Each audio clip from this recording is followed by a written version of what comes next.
새벽 4시 50분, 정미숙 할머니의 손가락이 저절로 알람 버튼을 누르기 10분 전, 나 없이도 잘 살아야 한다. 남편의 마지막 말이 매일 아침 정 씨를 깨웠다. 어둡고 조용한 방 안에서 정 씨는 두 눈을 떴다. 남편이 갑자기 떠난 지 1년. 혼자 살아가는 법을 아직도 배우는 중이었다. 정 씨는 잠시 천장을 바라보다 무거운 이불을 걷어냈다. 한겨울 추위가 방 안을 감싸고 있었지만 오늘도 일을 해야 했다. 한때는 따뜻한 가족의 아침을 준비하던 그 손길이 이제는 홀로 분주했다. 작은 원룸 창문 너머로 아직 동이 트지 않은 어두운 새벽 풍경이 펼쳐져 있었다. 서울의 겨울 새벽은 유난히 춥고 고요했다. 허리를 일으키자 온몸이 뻐근했다. 어젯밤 야간 알바로 3시간밖에 자지 못했다. 67세의 몸이 쉽게 회복되지 않았지만 정 씨는 아픔을 애써 무시했다. 아프다고 쉴 수 있는 날들은 남편과 함께 사라졌다. 정 씨는 자리에서 일어나 작은 부엌으로 향했다. 습관처럼 전기포트에 물을 올리고 커피 한 잔을 준비했다. 30년 넘게 가정주부로만 살아왔던 그녀에게 생계를 위한 일자리 찾기는 쉽지 않았다. 적금도 연금도 퇴직금도 없었다. 여자는 평생 집안일만 해도 돼. 남편의 철학이었다. 그 철학이 남긴 현실은 월세 35만 원의 생활비 부담이었다. 뜨거운 물에 커피 한 스푼을 넣고 저었다. 씁쓸한 아메리카노 향이 좁은 원룸에 퍼졌다. 남편은 항상 정 씨가 타주는 달달한 믹스커피를 좋아했었다. 하지만 지금 정 씨는 쓴 아메리카노를 마셨다. 단 커피를 마시면 남편 생각이 너무 많이 났기 때문이었다. 여러분은 어떤 음식이나 음료가 누군가를 떠올리게 하나요? 커피를 마시며 정 씨는 냉장고에서 김밥 재료를 꺼냈다. 어제 저녁에 미리 지은 밥으로 김밥을 마는 건 이제 아침 루틴이 되었다. 점심 도시락과 간식으로 김밥만 한 게 없었다. 시간도 돈도 아껴주는. 김밥을 마는 동안 민재 씨가 있는 빌딩의 최상층, 목 아프게 올려다봐야 하는 20층을 올리는 상상을 했다. 오늘은 어깨가 더 아플지도 모르겠다. 바닥 청소는 허리를, 창문 닦기는 어깨를, 쓰레기통 비우기는 손목을 아프게 했다. 하지만 정 씨는 불평하지 않았다. 고향 선배인 정식 씨의 소개로 대형 오피스 건물 청소 일을 시작한 것이 8개월 전이었다. 그나마 건물 청소는 식당 일보다 몸이 덜 상했다. 정 씨의 손은 분주했다. 김밥을 마는 동안 머릿속으로는 오늘딸 영주와의 통화를 생각했다. 영주는 다음 달에 결혼을 앞두고 있었다. 어머니, 결혼하면 우리 집에서 같이 살아요. 영주의 제안은 따뜻했지만 정 씨는 고개를 저었다. 새 신혼부부에게 시어머니는 부담일 뿐이었다. 그리고 무엇보다 딸의 결혼 비용에 보탬이 되고 싶었다. 평생 무급으로 가족을 돌봐온 정 씨에게 이제 와서 딸의 집에 얹혀 사는 것은 마지막 자존심마저 버리는 일이었다. 두려움과 외로움은 있었지만 그것도 견뎌내야 할 삶의 일부였다. 김밥을 도시락통에 넣고 정 씨는 서둘러 준비를 마쳤다. 5시 30분. 아직 해도 뜨지 않은 시간. 정 씨는 검은 패딩을 꺼내 입고 작은 가방을 어깨에 맸다. 출근길은 언제나 조용했다. 새벽 버스에는 그녀처럼 일찍 일어나 일터로 향하는 사람들만 있었다. 청소부, 경비원, 주방 아줌마들, 도시의 이른 아침을 지키는 사람들. 젊은 시절에는 이런 세계가 있는지도 몰랐던 정 씨였다. 버스 안에서 정 씨는 창밖으로 스쳐 지나가는 도시의 불빛들을 바라보았다. 무릎은 아팠지만 딸의 웨딩드레스를 떠올리며 입가에 미소가 번졌다. 30분 후 정 씨는 강남 한복판의 초고층 오피스 건물 앞에 도착했다. 글로벌 IT 기업들이 입주해 있는 최고급 오피스 빌딩. 정 씨는 지하 1층 탈의실에서 청소 유니폼으로 갈아입었다. 파란색 작업복에 이름표를 달고 허리춤에는 청소 도구들을 매달았다. 6시 정각. 정 씨의 담당 구역은 18층부터 20층까지였다. 가장 바쁜 시간은 직원들이 출근하기 전인 6시부터 8시까지였다. 그 시간에 모든 청소를 끝내야 했다. 정 씨는 청소 카트를 끌고 엘리베이터에 올랐다. 18층은 세계적인 IT 기업 테크비전의 한국 지사가 자리한 곳이었다. 테크비전의 CEO 민재 씨의 사무실도 이곳에 있었다. 정 씨가 가장 먼저 청소하는 곳은 언제나 민재 씨의 사무실이었다. 18층에 도착한 정 씨는 자동으로 열리는 유리문을 지나 조용한 사무실 공간으로 들어섰다. 아직 아무도 출근하지 않은 텅 빈 사무실, 형광등이 하나둘 자동으로 켜지며 넓은 공간을 밝혔다. 정 씨는 청소 카트를 끌고 가장 안쪽에 있는 CEO 사무실로 향했다. 매일 같은 시간, 같은 동선, 정 씨의 일상이었다. 민재 씨의 사무실 문을 열자 넓은 창문으로 보이는 서울의 새벽 풍경이 시야에 들어왔다. 해가 뜨기 직전의 도시는 또 다른 얼굴을 보여주고 있었다. 정 씨는 청소를 시작했다. 창문을 닫고 바닥을 청소하고 쓰레기통을 비웠다. 각 동작마다 몸은 아팠지만 그녀는 천천히 하나씩 해나갔다. 민재 씨의 넓은 책상 위에는 언제나처럼 노트북과 서류들이 가지런히 정리되어 있었다. 그리고 한쪽 구석에는 작은 가족 사진이 놓여 있었다. 정 씨는 청소용 천으로 책상 위 먼지를 닦으며 그 사진을 바라보았다. 액자 속에는 민재 씨와 아내, 그리고 초등학생으로 보이는 아들이 환하게 웃고 있었다. 하지만 사진 위에는 하얀 먼지가 두껍게 쌓여 있었다. 가족 사진은 닦여지지 않은 지 오래된 듯했다. 정 씨는 조심스럽게 액자를 들어 먼지를 닦았다. 사진 속 행복한 가족의 모습과 먼지 쌓인 액자 사이의 대비가 마음을 무겁게 했다. 정 씨가 이곳에서 일한 8개월 동안 민재 씨는 거의 매일 밤늦게까지 사무실에 남아 있었다. 때로는 정 씨가 아침 청소를 하러 왔을 때 책상에 엎드려 잠든 모습을 발견하기도 했다. 그럴 때마다 정 씨는 조용히 문을 닫고 나중에 다시 오곤 했다. 사진 속 민재 씨의 아들은 지금쯤 아빠가 보고 싶을 거라는 생각이 들었다. 정 씨는 자신도 모르게 한숨을 내쉬었다. 돈을 위해 가족과의 시간을 희생하는 모습이 너무나 익숙했다. 남편도 그랬으니까. 열심히 일하느라 가족과 함께할 시간이 없었던 남편. 그리고 남편이 없어진 지금에야 그 소중함을 깨닫는 자신. 정 씨는 액자를 원래 자리에 조심스럽게 놓았다. 수십 년 전 남편의 책상 위에도 이렇게 먼지 쌓인 가족 사진이 있었을지 모른다는 생각이 들었다. 그때 문득 창밖으로 보이는 하늘이 조금씩 밝아오는 것이 보였다. 새로운 하루가 시작되고 있었다. 정 씨는 청소를 마저 끝내기 위해 몸을 돌렸다. 오늘도 평범한 하루가 시작되었다. 아직 정 씨는 알지 못했다.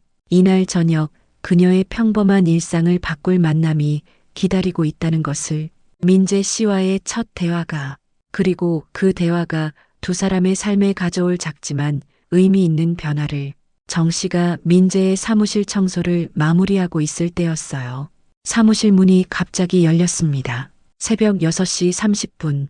이 시간에 출근하는 사람은 없었는데 문 너머로 지친 얼굴의 남자가 들어왔어요. 민재였습니다. 셔츠는 구겨져 있었고 넥타이는 느슨하게 풀려 있었어요. 얼굴에는 며칠째 밤을 샌 듯한 피로감이 역력했습니다. 눈 밑에는 짙은 다크서클이 드리워져 있었고 턱수염이 까칠하게 자라 있었어요. 민재는 청소를 하고 있는 정 씨를 보고 잠시 멈췄어요. 정 씨도 놀란 듯 청소 도구를 내려놓았습니다. 민재가 미안하다며 곧 나가겠다고 말했어요. 정 씨는 괜찮다며 자신이 곧 끝낸다고 대답했습니다. 하지만 민재는 사무실로 들어와 책상에 앉았어요. 무거운 한숨을 내쉬며 의자에 몸을 기댔습니다. 정 씨는 조용히 청소를 마저 하려 했지만 민재의 모습이 자꾸 눈에 들어왔습니다. 책상 위에 커피 자국이 가득했고 서류들은 어지럽게 흩어져 있었어요. 빈 커피잔이 3개나 놓여 있었습니다.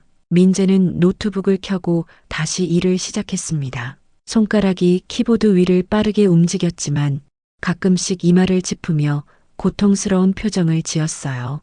정 씨가 쓰레기통을 비우러 책상 옆을 지나갈 때 민재의 화면에 숫자들이 빨간색으로 표시된 걸 봤어요.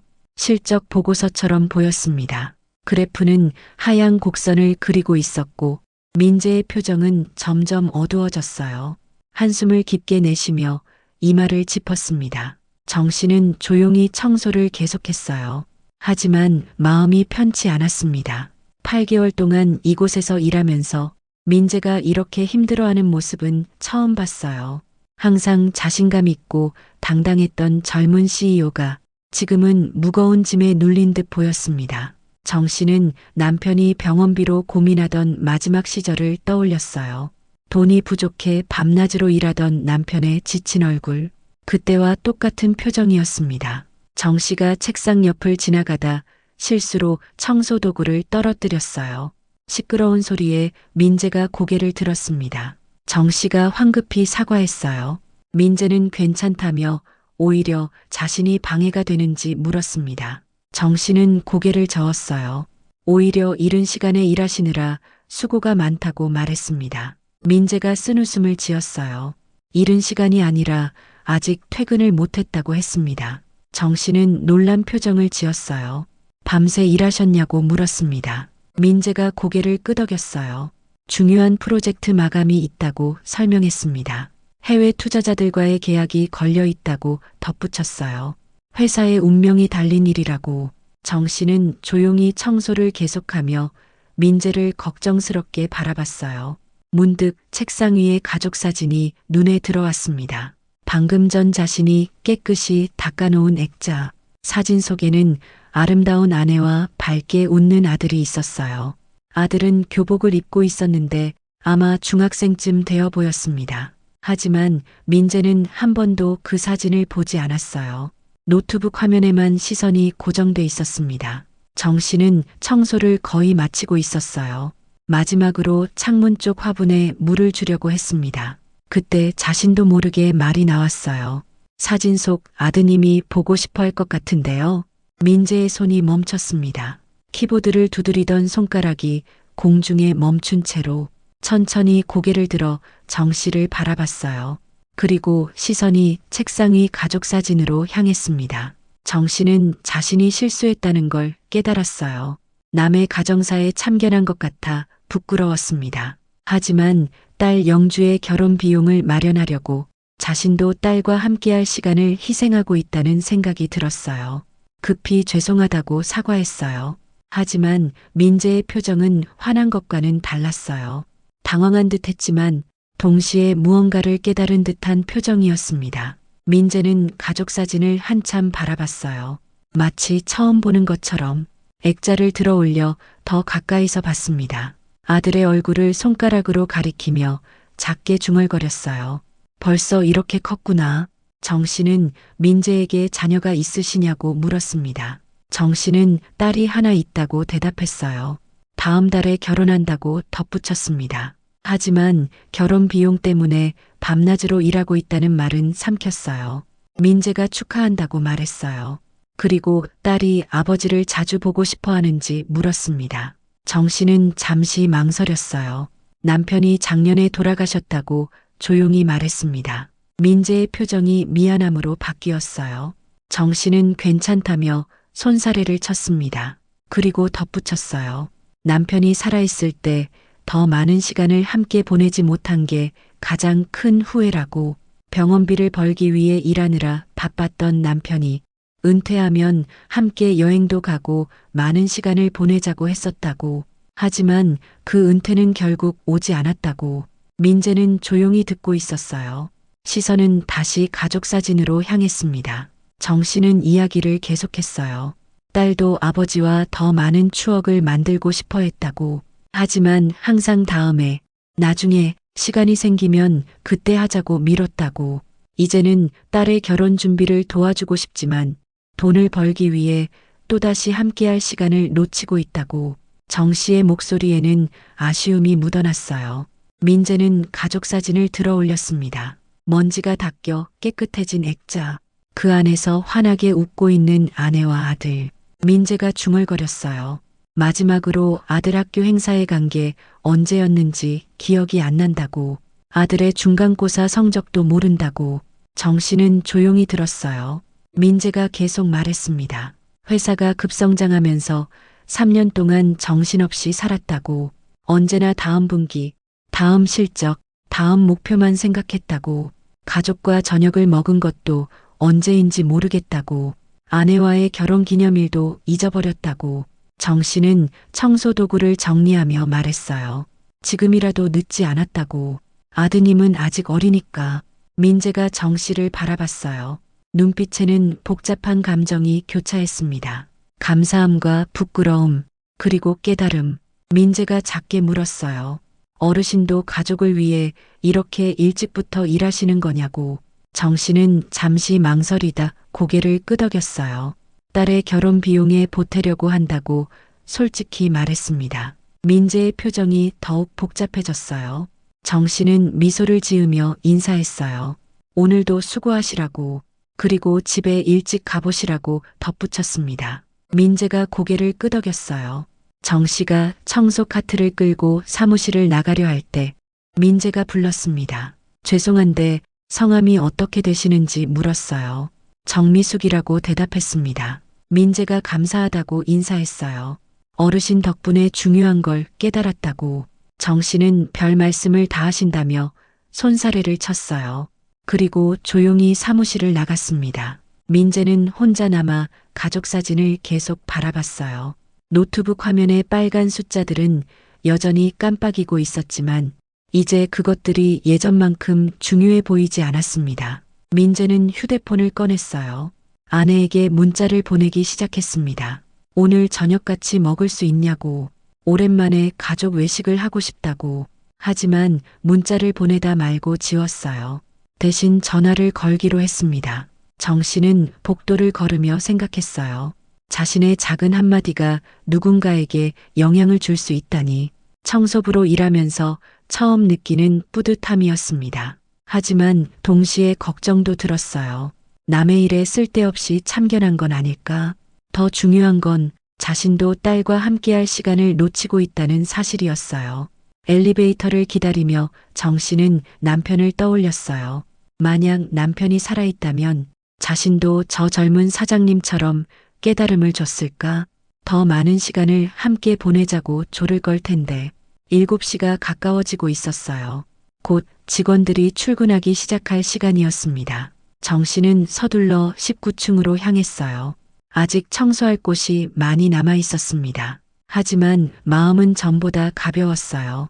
누군가의 삶에 작은 변화를 만들었다는 생각에, 그리고 민재의 가족이 오늘 저녁 함께 웃을 수 있기를 바랐습니다. 자신이 그토록 그리워하는 가족의 저녁 식사를. 정 씨는 청소 카트를 끌고 19층으로 올라갔어요.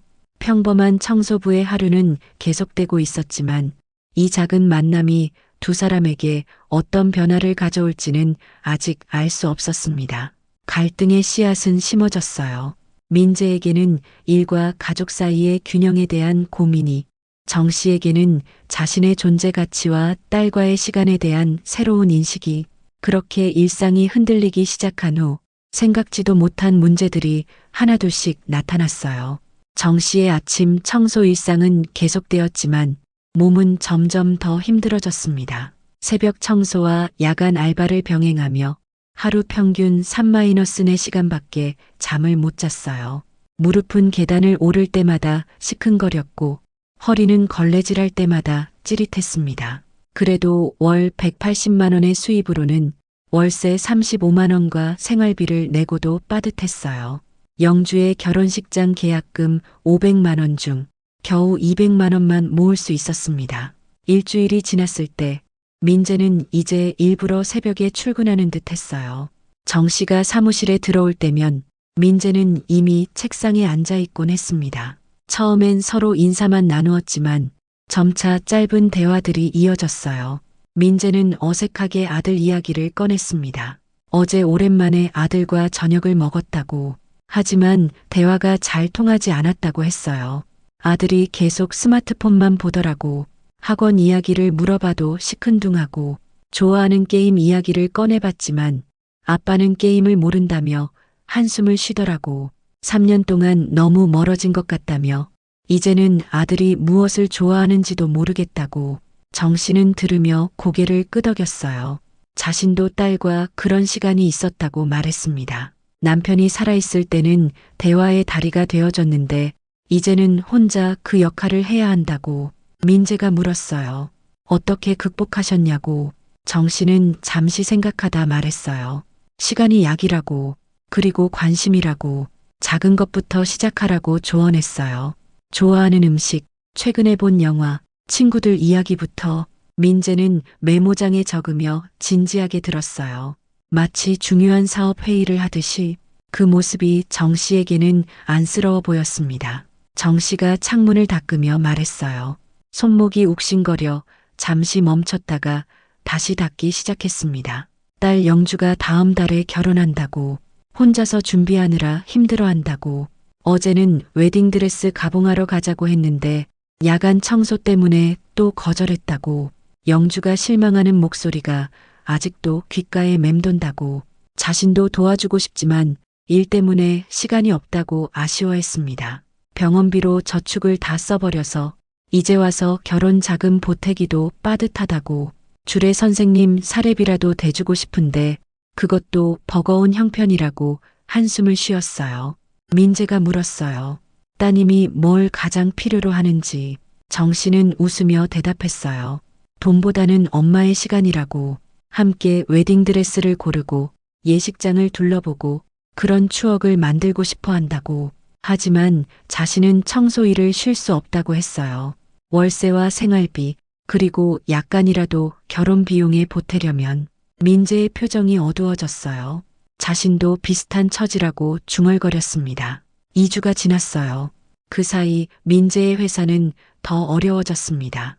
해외 투자자들과의 협상이 난항을 겪고 있었고 실적은 계속 떨어지고 있었어요. 어느 날 밤 정 씨가 야간 청소를 위해 다시 건물에 왔을 때였어요. 오전 청소를 마치고 집에 가서 잠깐 눈을 붙였다가 다시 일어나 오후 10시에 출근했습니다. 낮에 움직이는 것보다 밤 청소가 훨씬 힘들었어요. 텅 빈 건물의 형광등 아래서 무거운 청소 장비를 들고 다니면서 어지러움을 느꼈습니다. 특히 대형 회의실 바닥 왁싱 작업은 허리와 무릎에 큰 부담이었어요. 보통은 오후 10시에 시작해서 새벽 2시까지 4시간을 쉬지 않고 일해야 했는데 이날은 유난히 민재의 사무실에 불이 켜져 있었습니다. 정 씨는 조심스럽게 문을 두드렸어요. 민재가 지친 목소리로 들어오라고 했습니다. 책상 위에는 서류 더미가 쌓여 있었고 커피잔이 여러 개 놓여 있었어요. 민재의 얼굴은 전보다 더 수척해 보였습니다. 정 씨가 물었어요. 또 밤새우시는 거냐고. 민재가 고개를 끄덕였어요. 내일 중요한 화상회의가 있다고. 해외 투자자들을 설득해야 한다고 했습니다. 이번 분기 실적이 30% 하락했는데 투자금 5억 달러를 유치하지 못하면 직원 200명 중 50명을 해고해야 한다고. 회사의 미래가 달린 일이라고. 직원들의 생계가 달린 일이라고. 정 씨는 조용히 청소를 시작했어요. 피곤한 몸을 이끌고 바닥에 무릎을 꿇었을 때 무릎에서 둔탁한 통증이 올라왔습니다. 하지만 민재가 불쑥 말했습니다. 때로는 도망치고 싶다고. 이 모든 책임에서 벗어나고 싶다고. 정 씨는 놀란 표정으로 민재를 바라봤어요. 항상 자신감 넘치던 젊은 CEO의 솔직한 고백이었습니다. 민재가 계속 말했어요. 3년 전 회사를 시작할 때는 꿈이 있었다고. 세상을 바꾸는 기술을 만들고 싶었다고. 하지만 이제는 숫자에만 쫓기고 있다고. 매출, 이익률, 주가. 어제 아내가 말했다고 해요. 아이가 아빠 얼굴 보는 시간보다 아빠 사진 보는 시간이 더 많다고. 아들이 학교에서 아빠 직업을 물어봤을 때 잘 모르겠다고 대답했다고. 그 말에 가슴이 무너지는 것 같았다고. 가족도 잃어가고 건강도 잃어가고 초심도 잃어가고 있다고. 정 씨는 걸레를 내려놓고 민재 옆에 섰어요. 그리고 조용히 말했습니다. 제 남편도 그랬다고. 열심히 일하다가 건강을 잃었다고. 그리고 깨달았다고. 가장 중요한 건 숫자가 아니라 사람이라는 걸. 돈은 다시 벌 수 있지만 건강과 가족은 한 번 잃으면 되찾기 어렵다는 걸. 민재가 정 씨를 바라봤어요. 눈빛에는 절박함이 담겨 있었습니다. 어떻게 해야 할지 모르겠다고. 회사도 지켜야 하고 가족도 지켜야 하는데. 정 씨는 잠시 생각하다 말했어요. 완벽할 필요는 없다고. 때로는 80%만 해도 충분하다고. 남은 20%는 자신과 가족을 위해 남겨두라고. 그게 오히려 더 오래 갈 수 있는 비결이라고. 민재는 깊은 한숨을 내쉬었어요. 그리고 작게 물었습니다. 어르신은 후회가 없으시냐고. 남편과 더 많은 시간을 보내지 못한 것에 대해. 정 씨의 눈가가 촉촉해졌어요. 당연히 후회한다고 대답했습니다. 하지만 이제는 그 후회를 딸과의 시간으로 채우려 한다고. 비록 지금은 일 때문에 바쁘지만 작은 시간이라도 함께하려 노력한다고. 민재가 고개를 끄덕였어요. 그리고 휴대폰을 꺼내 아들에게 문자를 보냈습니다. 내일 학교 끝나고 같이 저녁 먹자고. 아빠가 좋아하는 거 먹자고. 정 씨는 미소를 지으며 다시 청소를 시작했어요. 민재도 서류 정리를 계속했습니다. 두 사람은 말없이 각자의 일을 했지만 사무실에는 묘한 연대감이 흘렀어요. 서로 다른 세대, 서로 다른 계층이지만 비슷한 고민을 나누는 두 사람. 정 씨가 청소를 마치고 나가려 할 때 민재가 불렀습니다. 감사하다고. 어르신 덕분에 중요한 걸 계속 기억하게 된다고. 정 씨는 손사래를 쳤어요. 자신도 대표님 덕분에 많이 배운다고. 젊은 사람들의 열정과 고민을 이해하게 됐다고. 그리고 자신의 일에 더 큰 의미를 찾게 됐다고. 밤 11시가 넘었어요. 정 씨는 다른 층도 청소해야 했습니다. 하지만 마음은 무거웠어요. 딸 영주에게 전화라도 해야겠다고 생각했습니다. 비록 피곤하지만 잠들기 전 목소리라도 듣고 싶었어요. 민재는 혼자 남아 화상회의 준비를 계속했어요. 하지만 마음은 전보다 가벼웠습니다. 완벽하지 않아도 된다는 정 씨의 말이 어깨에 무거운 짐을 조금 덜어준 것 같았어요. 그날 밤 정 씨는 야간 청소를 마치고 집으로 돌아왔어요. 새벽 1시, 몸은 지쳤지만 딸에게 문자를 보냈습니다. 사랑한다고. 내일 시간 나면 같이 웨딩드레스 구경이라도 가자고. 영주에게서 곧 답장이 왔어요. 엄마도 사랑해요. 그런데 엄마 무리하지 마세요. 정 씨는 눈물이 났어요. 딸이 자신을 걱정하는 게 고마우면서도 미안했습니다. 다음 날 아침 정 씨가 평소처럼 청소를 하러 갔을 때 민재의 책상 위에 메모가 있었어요. 어제 화상회의 잘 끝났습니다. 어르신 조언대로 80%만 하니 오히려 더 잘 됐어요. 투자자들이 제 진정성을 느꼈다고 하더군요. 감사합니다. 그리고 오늘은 일찍 퇴근해서 아들과 시간을 보낼 예정입니다. 아들이 좋아하는 게임을 같이 해보기로 했어요. 어르신도 따님과 좋은 시간 보내세요. 정 씨는 메모를 읽으며 미소를 지었어요. 청소부의 일이 단순히 먼지를 닦는 것만이 아니라는 걸 다시 한번 느꼈습니다. 같은 날 저녁 민재는 퇴근하며 직원들에게도 가족과 시간을 보내라고 권했어요. 평소와 달리 6시에 사무실 불을 끄고 나가는 CEO의 모습에 직원들도 하나둘 짐을 싸기 시작했습니다. 정 씨도 영주에게 전화를 걸었어요. 이번 주말엔 꼭 웨딩드레스 구경을 같이 가자고. 야간 알바를 하루만 쉬기로 했다고. 영주의 목소리가 전화기 너머로 밝아졌어요. 정말이냐고. 엄마가 시간을 내준다니 너무 좋다고. 하지만 현실은 여전히 녹록지 않았어요. 월세와 생활비, 딸의 결혼 자금, 하루 알바를 쉬면 8만 원의 수입이 줄어들고 그건 일주일 식비와 맞먹는 돈이었어요. 정 씨는 더 많은 일자리를 알아봐야 했습니다. 동시에 딸과의 시간도 만들어야 했고요. 쉽지 않은 균형 맞추기였지만 적어도 이제는 그 중요성을 알고 있었어요. 민재도 마찬가지였습니다. 회사 경영과 가족, 어느 것도 포기할 수 없는 상황. 투자 유치는 성공했지만 여전히 회사는 구조조정의 압박을 받고 있었어요. 두 사람은 각자의 방식으로 그 균형점을 찾아가고 있었어요. 그리고 서로에게서 배우고 있었습니다. 세대를 넘어선 이해와 공감을 통해 청소부와 CEO라는 다른 위치에서 하지만 같은 고민을 나누며 잠시 숨을 돌릴 틈도 없이 더 큰 문제가 눈앞에 다가왔습니다.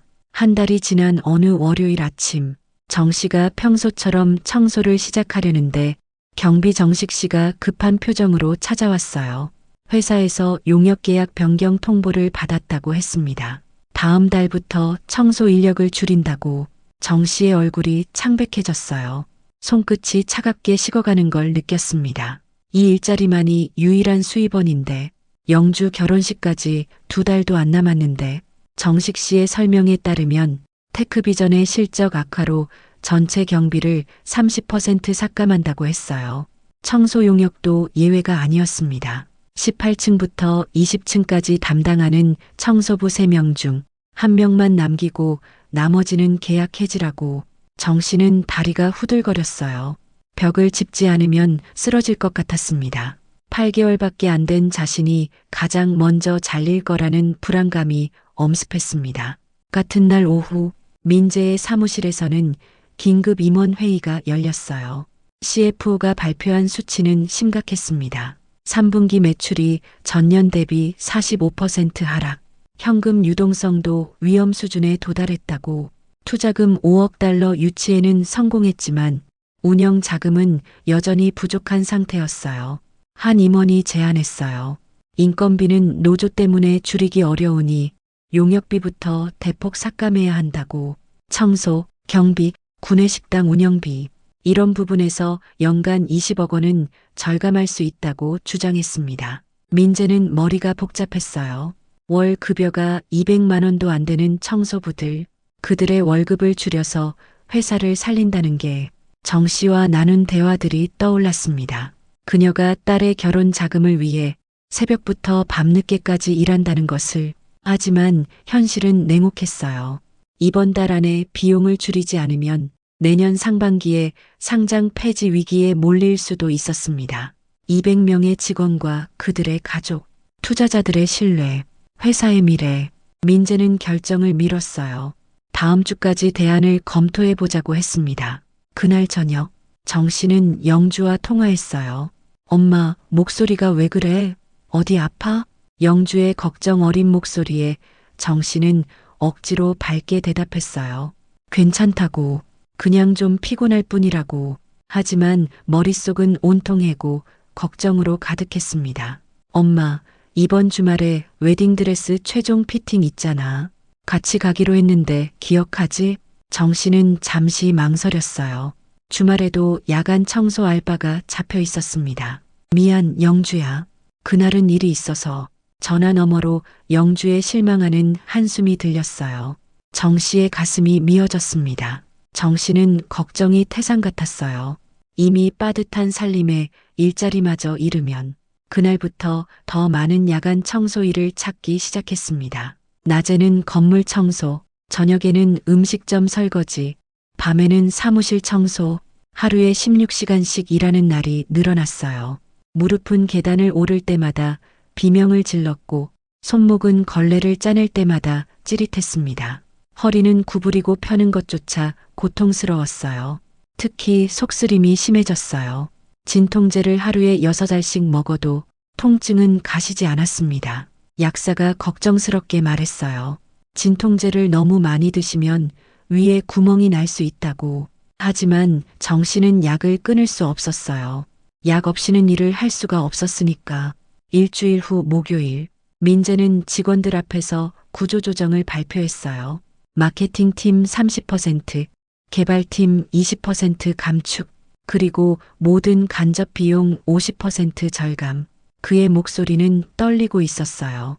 창업 이후 처음으로 직원을 해고하는 일이었습니다. 청소 용역 계약도 대폭 축소한다고 했습니다. 50% 줄이면 청소부 3명 중 1명만 남게 되는 상황. 정 씨는 그 소식을 듣고 가슴이 철렁했어요. 현기증이 일어났지만 벽을 짚고 겨우 버텼습니다. 그날 밤 정 씨는 평소보다 더 열심히 청소했어요. 마지막이 될지도 모른다는 생각에 몸은 한계에 다다라 있었지만 정성을 다했습니다. 특히 민재의 사무실은 더욱 정성껏 닦았어요. 그동안 나눈 대화들, 서로에게 준 위로와 조언들, 그 기억들이 스쳐 지나갔어요. 창문을 닦으며 정 씨는 생각했습니다. 이 일자리를 잃으면 어떻게 살아가야 할까? 영주의 결혼식은 어떻게 치러야 할까? 월세는 어떻게 낼까? 머리가 지끈거렸어요. 속도 쓰리고 메스꺼웠습니다. 진통제를 또한 알먹었어요. 오늘만 벌써 8발째였습니다. 밤 11시 정 씨는 19층 대회의실을 청소하고 있었습니다. 무거운 테이블을 옮기다가 순간 시야가 빙글 돌았어요.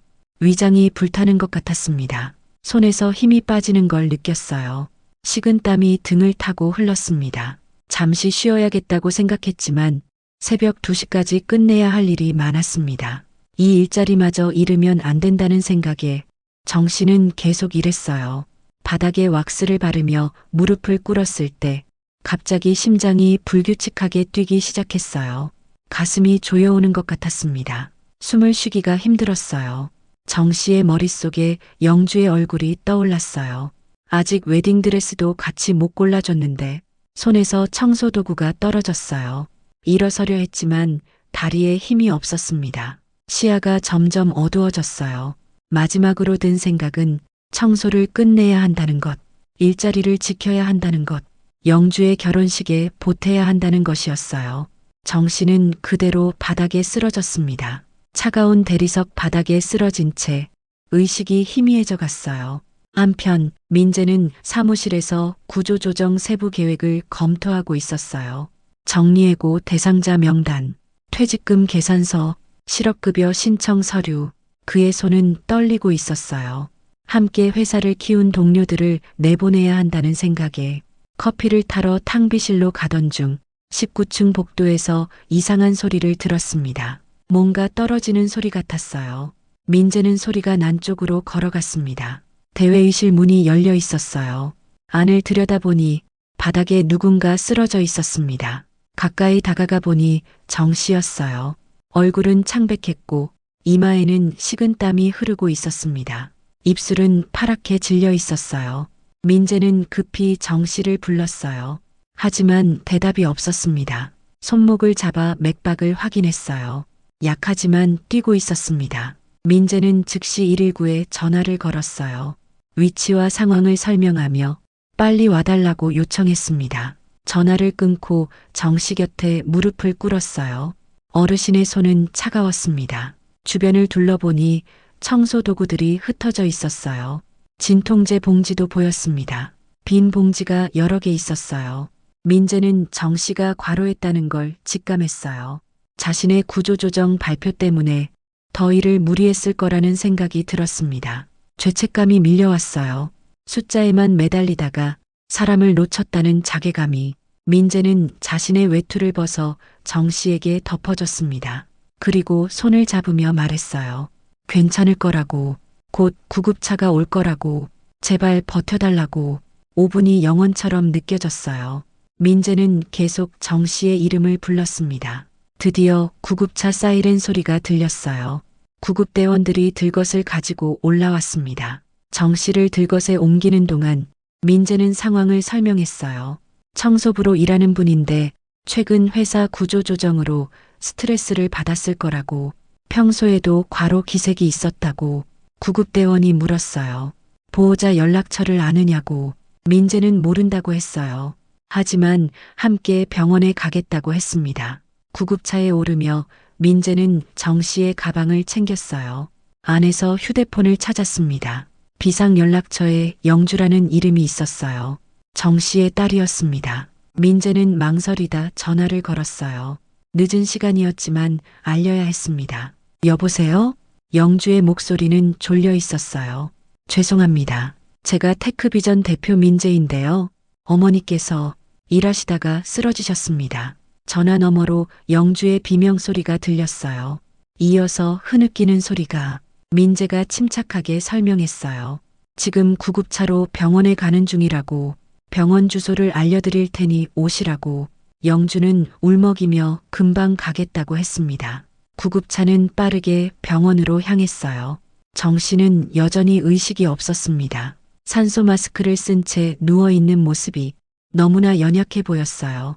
민재는 정 씨의 손을 잡았습니다. 차가운 손이었어요. 그동안 정 씨가 해준 말들이 떠올랐어요.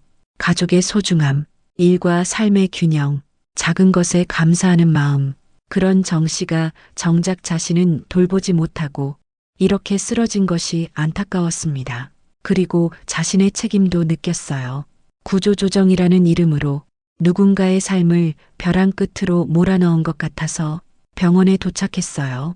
정 씨는 응급실로 옮겨졌습니다. 민재는 대기실에서 기다렸어요. 곧 영주가 헐레벌떡 도착했습니다. 머리는 헝클어져 있었고 눈가는 벌써 퉁퉁 부어 있었어요. 영주는 민재에게 인사했어요. 어머니를 도와줘서 감사하다고. 민재는 고개를 숙였어요.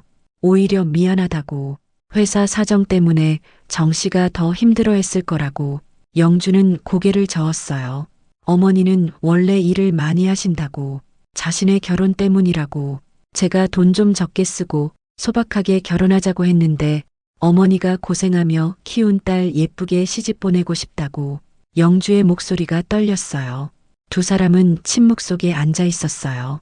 각자의 죄책감과 걱정을 안고서 1시간이 지났을 때 의사가 나왔습니다. 급성 과로와 탈진, 그리고 약물 과다 복용으로 인한 위장 출혈이라고 했어요. 영양실조 증상도 심각한 수준이라고. 제대로 먹지도 쉬지도 않은 채 과도한 노동을 한 결과라고 설명했습니다. 당장은 생명에 지장이 없지만 절대 안정과 장기간 치료가 필요하다고 했어요. 영주는 무너져 내렸어요. 자신이 어머니를 이렇게 만들었다고. 민재는 영주를 위로했습니다. 하지만 마음은 무거웠어요. 구조조정 계획을 다시 검토해야겠다고 생각했습니다. 숫자만 보는 것이 아니라 그 뒤에 있는 사람들을 봐야겠다고. 정 씨처럼 새벽부터 밤까지 일하는 사람들, 그들도 누군가의 가족이고 그들에게도 지켜야 할 것들이 있다는 걸. 새벽 2시, 정 씨는 아직 깨어나지 않았어요. 영주는 어머니 곁을 지켰고 민재도 병원에 남아 있었습니다. 위기의 순간이었어요. 정 씨에게도 민재에게도 그리고 영주에게도. 이 사건이 그들의 삶을 어떻게 바꿀지 아직은 아무도 알 수 없었습니다. 다음 날 오후 2시, 정 씨는 천천히 눈을 떴어요. 하얀 천장이 흐릿하게 보였습니다. 입안이 바짝 마르고 목이 칼칼했어요. 몸을 움직이려 하니 복부에서 둔한 통증이 올라왔습니다. 팔을 들어보려 했지만 무거웠어요. 점적 주사가 팔에 연결되어 있었고 심전도 기계의 규칙적인 소리가 들렸습니다. 산소 포화도 측정기가 손가락에 물려 있었고 침대 옆 모니터에는 각종 수치들이 표시되고 있었어요. 옆에서 누군가 손을 잡고 있었어요. 따뜻한 온기가 전해져 왔습니다. 고개를 천천히 돌려보니 영주가 의자에 앉아 있었어요. 딸의 머리는 헝클어져 있었고 화장기 없는 얼굴에는 피곤함이 역력했습니다. 눈가가 퉁퉁 부어 있는 걸 보니 많이 울었나 봐요. 정 씨의 눈에 눈물이 고였어요. 딸이 이렇게 지쳐 있는 모습을 보니 가슴이 아팠습니다. 영주가 어머니의 움직임을 느끼고 고개를 들었어요. 눈이 마주치자 영주의 눈에서 다시 눈물이 흘렀습니다. 엄마, 정신이 들어요? 의사 선생님이 오늘쯤 깨어날 거라고 했는데 목소리가 떨리고 있었어요. 얼마나 걱정했는지 한눈에 알 수 있었습니다. 정 씨는 목이 쉬어 말이 잘 나오지 않았어요. 간신히 입을 열었지만 쉰 목소리만 나왔습니다. 미안하다고 속삭이려 했지만 거의 들리지 않을 정도였어요. 영주는 고개를 저으며 어머니의 손을 더 꽉 잡았어요. 울먹이는 목소리로 말했습니다. 엄마가 왜 미안해요.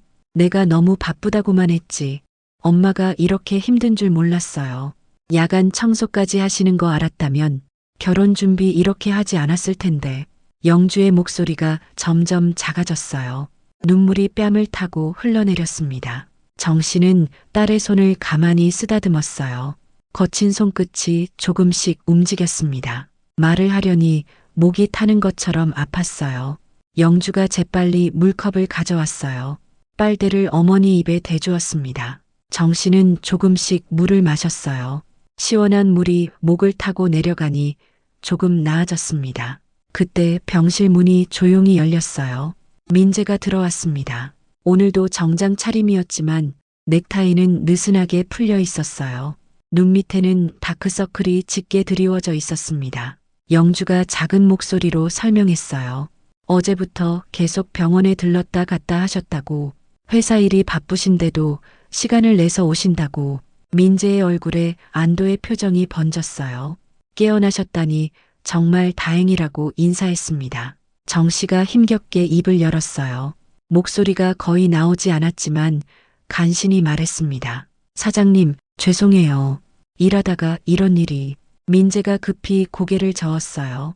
손사래를 치며 말했습니다. 제가 더 죄송합니다. 회사 상황 때문에 부담을 드렸어요. 구조조정 이야기가 부담되셨을 텐데. 정 씨는 고개를 가로저었어요. 그리고 천천히 말했습니다. 제가 욕심을 부렸어요. 딸 결혼시키는 것도 혼자 힘으로 하려고 너무 무리했나 봐요. 민재가 병실을 둘러보다 의자를 발견했어요. 침대 옆으로 가져와 앉았습니다. 정 씨의 호흡이 가빠지는 걸 보고 걱정스럽게 바라봤어요. 쉬엄쉬엄 말씀하세요. 무리하시면 안 돼요. 정 씨가 잠시 숨을 고른 후 다시 입을 열었어요. 말하기 힘들어 보였지만 하고 싶은 말이 있는 듯 했습니다. 병원에 누워 있으니 남편 생각이 많이 나요. 그 사람도 이렇게 병원에 누워 있었죠. 일하다가 쓰러져서. 민재와 영주가 조용히 들었어요. 병실에는 기계음만 규칙적으로 울렸습니다. 그때 남편이 말했어요. 미안하다고. 돈 벌느라 가족과 시간을 못 보낸 게 후회된다고. 정 씨의 눈에서 눈물이 흘렀어요. 볼을 타고 베개에 떨어졌습니다. 그런데 저도 똑같은 실수를 했네요. 딸과 함께할 시간을 놓치고 돈에만 매달리다가 일하느라 영주 웨딩드레스 고르는 것도 못 도와줬어요. 엄마로서 해주고 싶은 게 많았는데 영주가 어머니의 손을 더 꽉 잡았어요. 아니라고, 엄마는 최선을 다했다고 위로했습니다. 엄마는 늘 우리를 위해 살았잖아요. 제가 오히려 엄마한테 너무 의지했어요. 민재도 고개를 숙이고 있었어요. 정 씨의 이야기가 자신의 모습과 겹쳐 보였습니다. 정 씨가 힘들게 고개를 돌려 민재를 바라봤어요. 숨이 차서 말이 자주 끊겼지만 계속 말했습니다. 사장님, 저는 평생 가정주부로만 살았어요. 일이라곤 청소밖에 모르죠. 하지만 한 가지는 알아요. 사람이 제일 중요하다는 것. 민재가 고개를 들어 정 씨를 바라봤어요. 진지한 표정으로 듣고 있었습니다. 집안일도 돈으로 계산하면 가치가 없죠. 하지만 가족을 위한 거잖아요. 그게 진짜 가치예요. 회사도 그런 거 아닐까요? 숫자보다 사람이 먼저인 곳. 정 씨가 잠시 숨을 고른 후 계속 말했어요. 목소리는 작았지만 진심이 담겨 있었습니다. 저처럼 청소하는 사람도 회사의 한 부분이에요. 매일 아침 깨끗한 사무실. 그게 직원들 기분을 좋게 만들잖아요. 사장님 책상 위 가족 사진, 먼지 털어드릴 때마다 생각했어요. 이분도 가족이 보고 싶겠구나. 민재가 놀란 표정으로 정 씨를 봤어요. 자신도 모르는 사이에 눈가가 뜨거워졌습니다. 정 씨가 힘겹게 미소를 지었어요. 입가가 조금 올라갔습니다. 사장님도 가족이 있으시죠? 아드님이 중학생이라고 하셨잖아요. 민재가 고개를 끄덕였어요. 네, 중학교 2학년이에요. 요즘은 거의 얼굴도 못 봐요. 정 씨가 간신히 말을 이었어요. 너무 늦기 전에 함께 시간을 보내세요. 제 남편처럼, 저처럼 후회하지 마시고요. 아이들은 금방 커요. 지금 아니면 못해요. 민재의 눈가가 붉어졌어요. 고개를 숙이며 손으로 얼굴을 가렸습니다. 정 씨의 목소리가 점점 작아졌어요. 이제 말하기 정말 힘들어 보였습니다. 일은 계속할 수 있어요.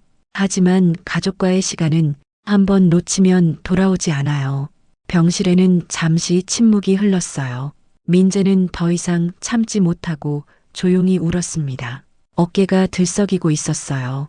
영주도 엄마와 민재를 번갈아 보며 눈물을 닦았어요. 손수건이 젖어 있었습니다. 한참 후 민재가 고개를 들었어요. 눈가가 빨갛게 부어 있었지만 표정은 단호해 보였습니다. 어르신이 오르십니다. 제가 정말 중요한 걸 놓치고 있었어요. 회사의 가치는 숫자가 아니라 사람이라는 것, 가족보다 중요한 건 없다는 것. 정 씨는 안도한 듯 눈을 감았어요. 말을 너무 많이 해서 완전히 지친 것 같았습니다. 호흡이 가빠지고 있었어요. 영주가 걱정스럽게 어머니를 살폈어요. 이마에 땀이 맺혀 있었습니다. 엄마, 이제 그만 쉬세요. 말 너무 많이 하면 안 돼요. 민재가 일어서며 말했어요. 주머니에서 손수건을 꺼내 눈가를 닦았습니다. 어르신은 푹 쉬세요. 제가 할 일이 많은 것 같습니다. 회사도 지키고, 가족도 지키고, 직원들도 지킬 방법을 찾아야겠어요. 사람을 먼저 생각하는 방법을요. 영주가 민재에게 깊이 인사했어요. 어머니를 도와주셔서 정말 감사하다고. 민재가 병실 문을 열고 나가려다 돌아섰어요.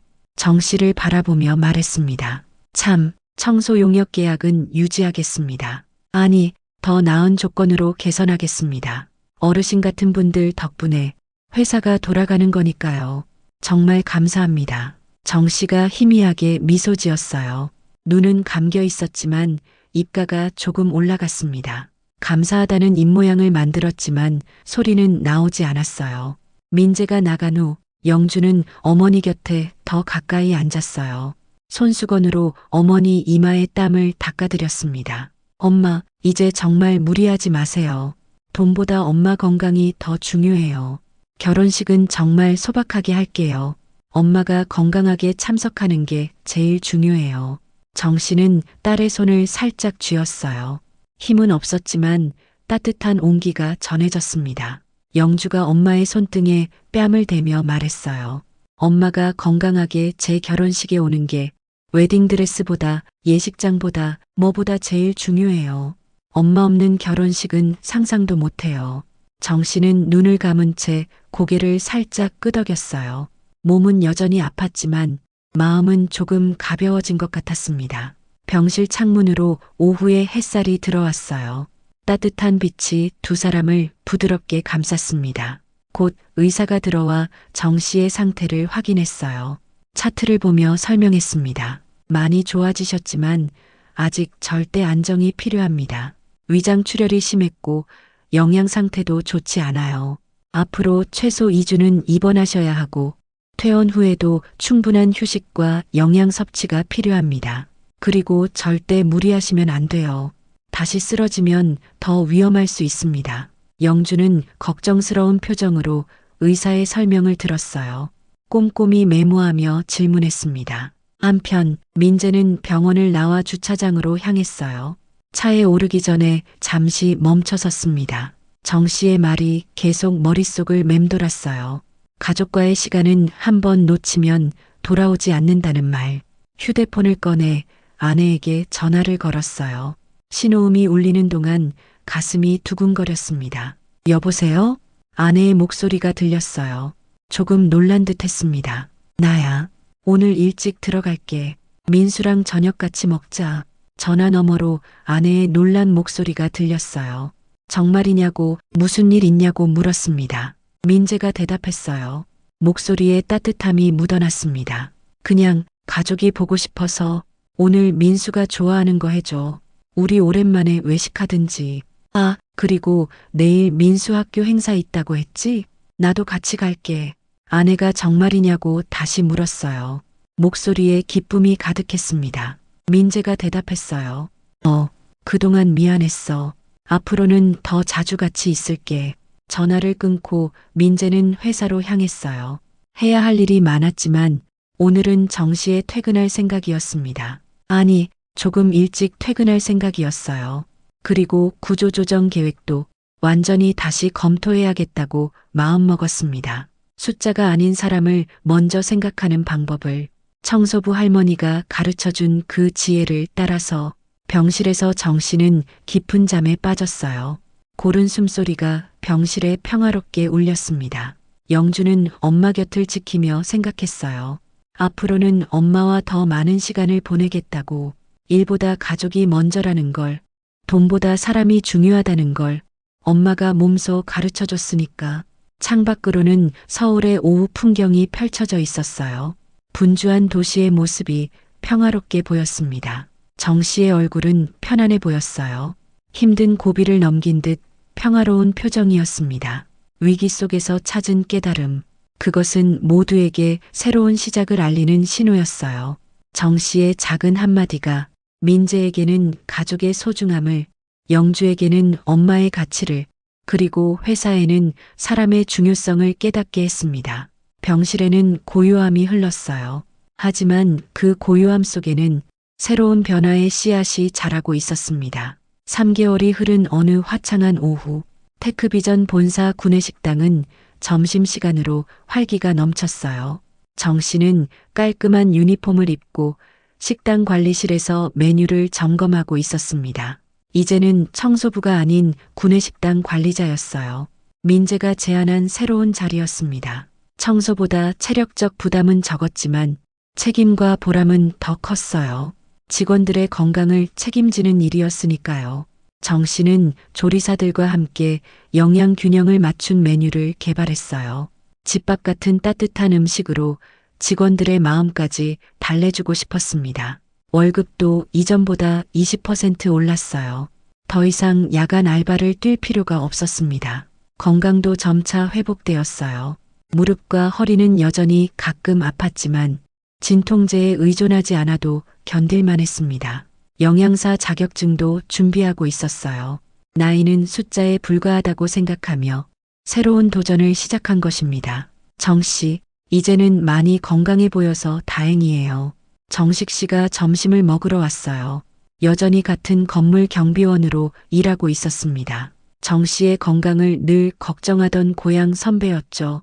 선배님 덕분이죠. 이 일자리도 소개해 주시고. 정 씨가 감사 인사를 했어요. 정식 씨는 손사래를 치며 괜찮다고 했습니다. 두 사람은 가끔 이렇게 점심을 함께 먹으며 고향 이야기와 근황을 나누곤 했어요. 정 씨가 메뉴판을 들고 홀로 나왔을 때 익숙한 얼굴이 보였어요. 민재가 직원들과 함께 점심을 먹고 있었습니다. 예전과는 사뭇 다른 모습이었어요. 얼굴색이 훨씬 좋아졌고 눈 밑에 다크서클도 옅어졌습니다. 무엇보다 표정이 편안해 보였어요. 정 씨와 눈이 마주치자 민재가 자리에서 일어났어요. 잠시 다가와 조용히 인사했습니다. 어르신, 오늘도 건강해 보이시네요. 덕분에 저도 많이 변했습니다. 민재의 목소리에는 진심이 담겨 있었어요. 정 씨도 미소로 화답했습니다. 사장님도 많이 편안해 보이세요. 가족들과는 잘 지내시나요? 민재가 환하게 웃었어요. 요즘 민수와 매주 축구를 한다고, 아내와도 주말마다 데이트를 한다고 자랑했습니다. 회사 야구단에도 가입했다고 덧붙였어요. 직원들과 함께 운동하는 게 즐겁다고. 정 씨는 흐뭇하게 들었어요. 자신의 작은 한마디가 만든 변화가 감사했습니다. 회사도 서서히 달라지고 있었어요. 급격한 변화보다는 점진적인 개선이었습니다. 야근 문화가 줄어들고 가족 친화적인 정책들이 하나둘 도입되었어요. 직원들의 표정도 밝아졌고 이직률도 조금씩 감소했습니다.